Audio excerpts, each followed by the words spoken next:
And our final panel member, just getting the proceedings underway, Dennis Altman.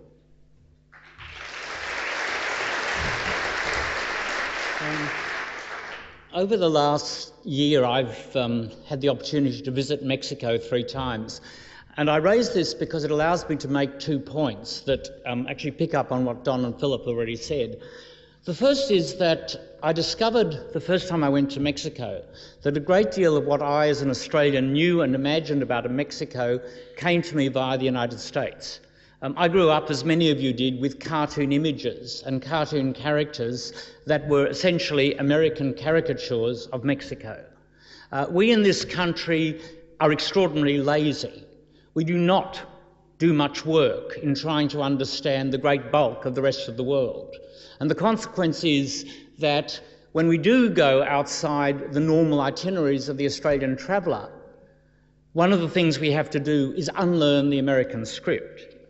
But the other reason I wanted to mention it is that in going to Mexico, I was forced to travel through Los Angeles International Airport on 6 different occasions.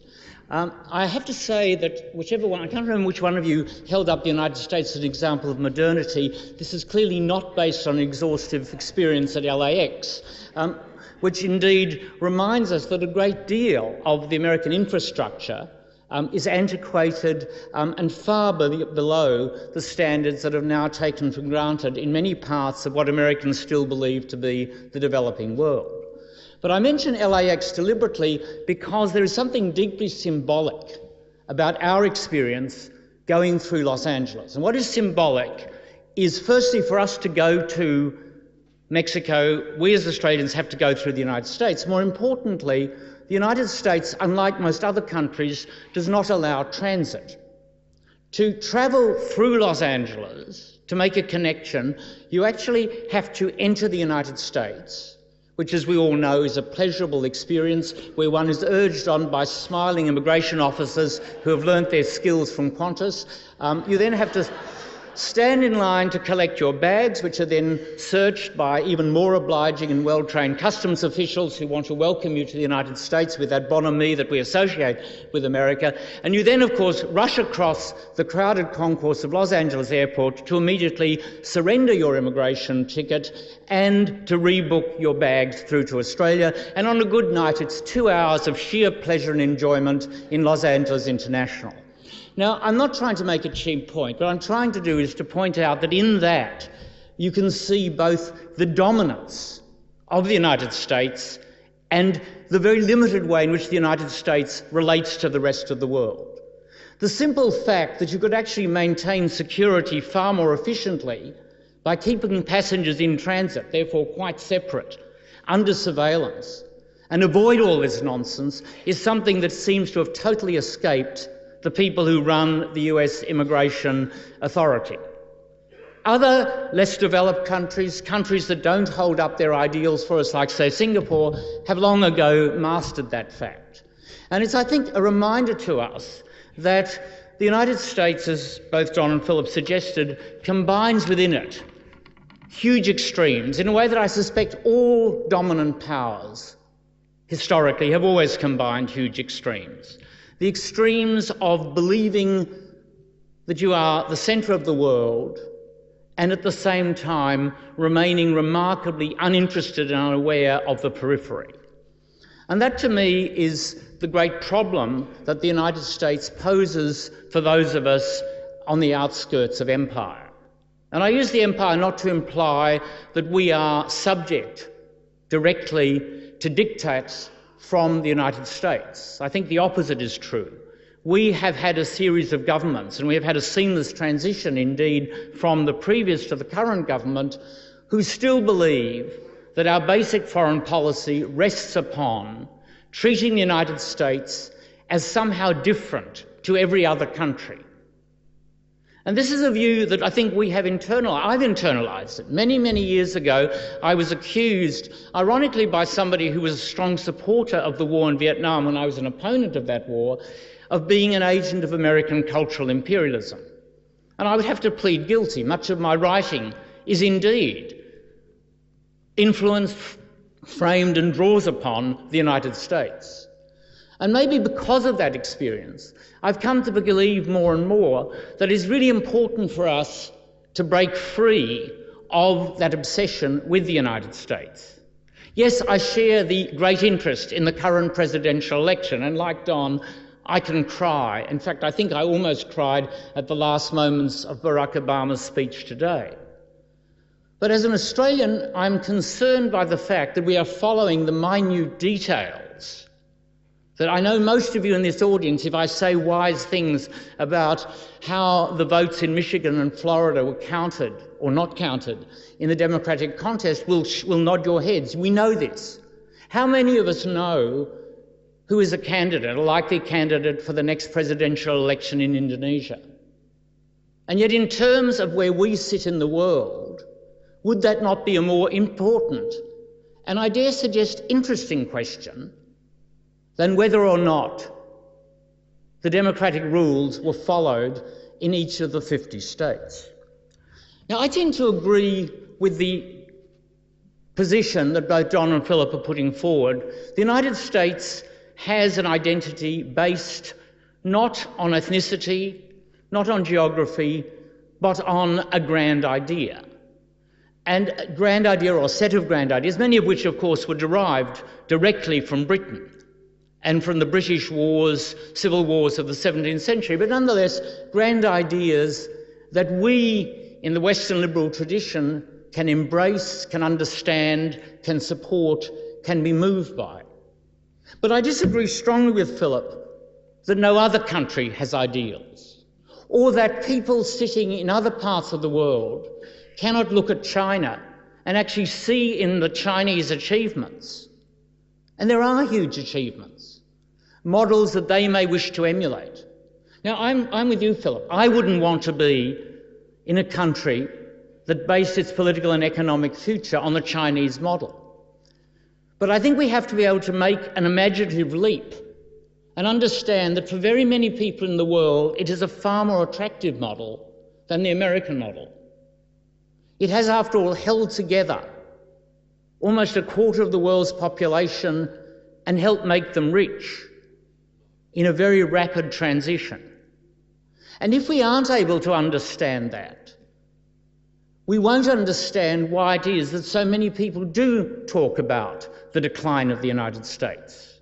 I'm not, as I indicated before when we were discussing this in the green room, a declinist. I think that the impact of the United States through its ideas, its culture, its system of higher education, its media, its command of popular entertainment is likely to remain unchallenged, at least in my lifetime. I look around the room, I wouldn't be so sure in the lifetime of everybody else in this room, but certainly in mine. But I also recognise that for many people in the current world, it is not enough just to say we will reassert American ideals and that is the great sketch for the future. The great challenge for us, I think, as Australians, is to spend less energy, less time understanding how they imagine the world, and more time understanding how people who are not, in Don's term, our cousins, but who might be our fourth or fifth cousins twice removed, people in South America, people in Africa, people in Asia, people in the Middle East, how they see the world, and understand that how they see the world is actually framed in rather different terms and different language. And we need to break free of the framework that we too easily take over from the United States and find our way of understanding the rest of the world so that we no longer have to, at least metaphorically, because I have no control over the way in which the airlines determine their routes, but so that at least metaphorically we can travel from Melbourne to Mexico City without having to detour via Los Angeles.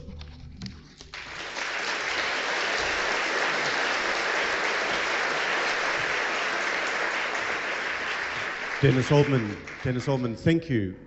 Philip, just picking up on some of the threads of what you said in your opening statements about, you said that the wounds from 9/11 were relatively pale compared to the self-inflicted wounds from activities that followed.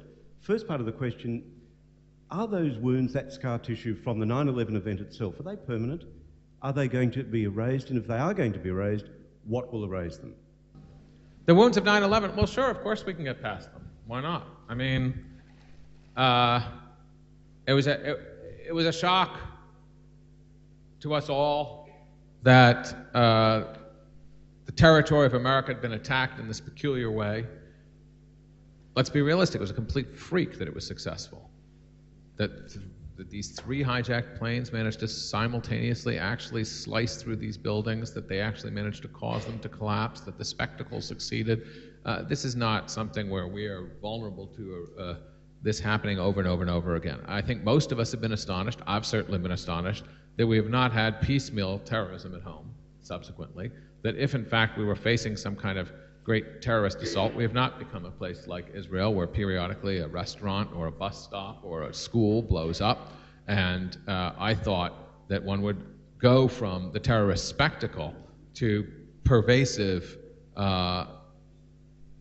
And that would have been a real peril for the country because however well we may control our airports, it's not a country that's sort of overwhelmingly secured and run down to the closest level. And it'd be quite easy to move around inside the country. And if that terror became pervasive, I think most of us would be very nervous. And a lot of the self-inflicted wounds, the kind of clamping down on our freedoms in the name of our freedoms, the revocation of our freedoms in the name of our freedoms, the destruction of the political system in the name of preserving the political system, the gigantic executive power grab, the destruction of privacy through eavesdropping and spying, the license to torture, the license to perform extraordinary rendition, the license to wage endless war wherever and as we please, license self-granted by the administration. I think those things would be a lot harder to resist for much of the population if in fact things were going boom all over the place. So I think these wounds are entirely puttable behind us. I think it would help a lot if we were actually fighting the enemy that committed those attacks, and I think that that's a point that people are quite aware of. I mean, it's pretty obvious to me that the Bush administration has benefited from the idea that Osama bin Laden is at large. You know, they both need each other. Just like the president said after the Abu Ghraib pictures were published, he said this was the worst day of the war for him. I think it was not. I think it was a very good day for him because it allowed him to vilify a group of small, low-ranking soldiers for what was, in fact, a criminal policy that he was responsible for, which is torture. So I don't see these wounds as being, I think the bigger problem is dealing with the self-inflicted wounds. The idea that because we've been attacked, we must immediately denude ourselves of all that makes us attack. You know, the enemies of freedom have attacked us, therefore, what are we going to do? Capitulate, destroy our freedoms. Doesn't make any sense at all. That's what I mean by self-inflicted wounds. And it became pervasive. I mean, everybody said, this is the day when everything changed. And it was the first time I realized that everybody in the country had felt that they wanted things to change, that they didn't trust, in some sense, the sense of security that they had. You saw it throughout the media, that there was a kind of press rallying to this notion that we must be afraid, we must be very afraid. And that didn't make a lot of sense to me. And so I think, obviously the country needs security, but the really important things like port security, never mind airport security, really hasn't been established. There are a lot of ways in which we've failed to secure the country, which should make one nervous. And there are a lot of ways in which we've endangered, the country has been endangered by the policies that have been put in place in the name of September 11th, that I'm more concerned about. Let me take a second to respond to your point about China. I've spent a lot of my time trying to understand how other people imagine both their lives and their countries and the world. I've spent most of my life working as a foreign correspondent. What I was saying is that it does not seem to me that China offers a political idea. It may offer a lot of ideas. It is a nationalist energy there. It is an energy that draws on something else, and that is inventive and creative and so forth. I do not see, maybe I'm missing something, people around the world who feel politically in some way that they are not able to express themselves, that they are not free, striving to China's example. Not looking to China and saying, where are you in our plight? I don't see Darfuris finding comfort in China. I don't find anybody but dictators around the world finding comfort in the ideas that China teaches right now as a political idea. I'm not saying that the nation is not a nation full of vitality and full of thriving and full of ideas, and that it doesn't imagine the world in many ways differently from the United States and doesn't look to the United States. But I think certainly they looked to the United States during Tiananmen Square and it was crushed like a bug. And those people remain in jail and their skulls are cracked. And if you or I tried to live there and do what we do for a living, we would not be sitting on a stage, we would be in jail. That seems to me significant. And it seems to me that if you're telling me that I should understand better how they envision the world as a place where we can lock up people who pursue my profession, no thanks. Dennis? Look, I agree with that. And I said that I did not see China as an ideal for myself. But I am not as convinced, I think, as you are, that, and I'm thinking now of conversations with people recently in Southeast Asia, with people in Malaysia, people in Indonesia, people in Thailand, who actually do have, and you're quite right, they do have aspirations for democratic change, for freedom, and they do look in some ways to the United States. I think that's absolutely right, and I wouldn't disagree with that. I think they also, however, see the United States as a mixed bag, which we agree with. And they see many things in the Chinese example that they feel could be incorporated with those ideas of freedom, with those ideas of greater liberty. I was speaking very much as an Australian in a country that I think has, and I'm one of the people who's partly responsible probably, has been just too concerned and too preoccupied with the United States. But in your basic point that there is a global sense of liberty and freedom that the United States represents, I accept. Just your quick take on the idea of the original wounds, since we're using this metaphor, the wounds from 9/11, and just your response, I guess, to what Philip was saying about how erasable they are and the self-inflicted wounds that followed on from there.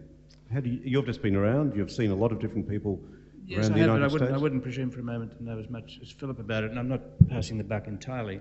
I'd like to shift it just ever so slightly and throw it back as a kind of question. I was struck by something Philip says in his book about Lindy England, how attracted Lindy England, how that idea of company responsibility, I think that's the term you used, that once in the army she felt command responsibility. She felt happier than she'd ever been in her life because it all worked in a sort of corporate way for her. It made her feel safe, it made her feel important, it made her feel like... It was on it. Oh, I see what you mean. I was just getting a line going there too.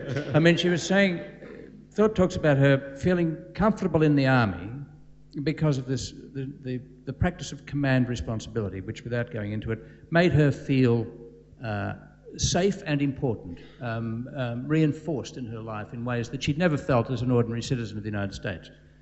Now, that made me think, well, I mean, I'd like to ask Philip this question about the degree of militarization in America, which seems to me at one point at which the dark face is often shown, not only in Iraq or in Abu Ghraib, but in Vietnam at times, and also in the number of... It is a highly, as Eisenhower reminded us, there is a military-industrial complex there on which a great number of communities depend, so it's deep in the lobby industry, it's deep in American politics. And it probably is unbreakable. It's an essential part of American life. It picks people up from the streets of America and turns them into soldiers, which is a very good thing in lots of ways. But it also spits them back after places like Iraq, and 2 episodes in Iraq and Kuwait, and you have Oklahoma bombers. And while I was in New York, a man went mad and shot 3 people in Bleecker Street one night who'd just come back from Iraq, and a man in a mall in Utah shot 7 people who'd come back from Iraq. In other words, what I'm trying to say is the militarization of American society a factor in all this, in a way? That is, it's a kind of permanent dark side, if you like, that might really flip the American coin more and more often. And what happened what allowed Bush and Cheney to inflict those wounds on America really was that level of militarisation, the power of the Pentagon, the power of the military. Well, it certainly isn't a coincidence in terms of military-industrial complex. The smart money literally would be to have bought Halliburton stock on September 12th when it was pounded down like the rest of the stock market. If you look at Dick Cheney's company, I don't remember when, sometime in the last 2 years, I suddenly thought, well, how the hell is that stock done? And it's a really nice graph from the bottom left to the upper right over the last 5 or 6 years. So there's no question that there is a kind of military-industrial complex that is at the seat of power, at the core power. To describe it as the militarization of American society, though, I would see it differently. I would say that one of the problems we actually have in the country right now is that the society is too divorced from the military. And that may sound peculiar, but what I would say is that if we had a draft, if there were mandatory service for every American over the age of 18 or at the age of 18 for a year or two, which in peacetime would be peaceful service and would help be an engine of integration and so forth for people in different socioeconomic strata, but in wartime would mean military draft, we would not be at war. There's no question. Not a single politician in the military-industrial complex wants the reinstatement of the draft. And it's worth looking back at Vietnam, where the anti-war movement was the anti-draft movement. Everybody burning their draft card. It was people who felt, I'm going to get called up to go to this unjust war or this war that I don't agree with. I don't want to die, as the Joe Fish song said, right? And therefore, we're an anti-draft movement. Now, the anti-war movement is the pro-draft movement. And the hawks are anti-draft. Because in a democracy, if you demand of people that they serve, they will actually demand a stake in public policy. And so what you have instead is a military caste. And it belongs to people like Lindy England and to the people in that reservist unit who are, for the most part, from a lower socioeconomic status. They're people from communities that have very limited opportunity, whose only hope of social advancement is through many of the military educational incentives and the scholarships that come with it. And that has been a tremendous engine of social improvement for people like Colin Powell, to use an obvious example of a West Indian immigrant who, through the military and obviously considerable native intelligence and gifts, was able to combine his capabilities and these opportunities and rise in the society. And even if you look at other times where there was a draft, like World War II, how the hell did Norman Mailer, this Jewish kid from Brooklyn, from a South African family, end up meeting all these Texans and walking around with all that Texan swagger and generating all that massive American literature? Through the military. How it is an instrument. I mean, at its best, the American military is the biggest engine of the melting pot, but only if it includes the larger part of the population. And interestingly, that's why I would say it's a sort of what you have is now a military caste. Quite often, the people who join, their daddies were in the military now, their mommies were in their military. You have military towns. When there's a bad attack in Iraq, it often affects like one town in Ohio.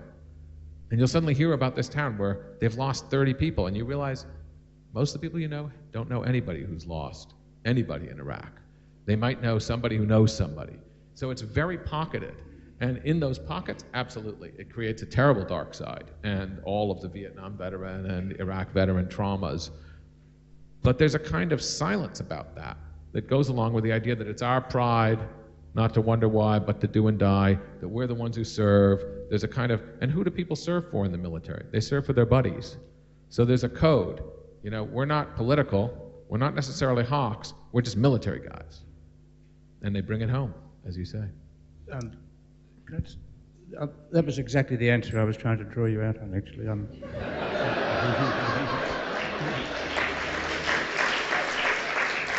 Thank you. We Americans are very easily led. Do we have a microphone available?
how is a new president, having accreted to himself vast executive powers, going to divest himself, if he is willing, of those powers so that we get back to the ideal situation that Don Watson was talking about?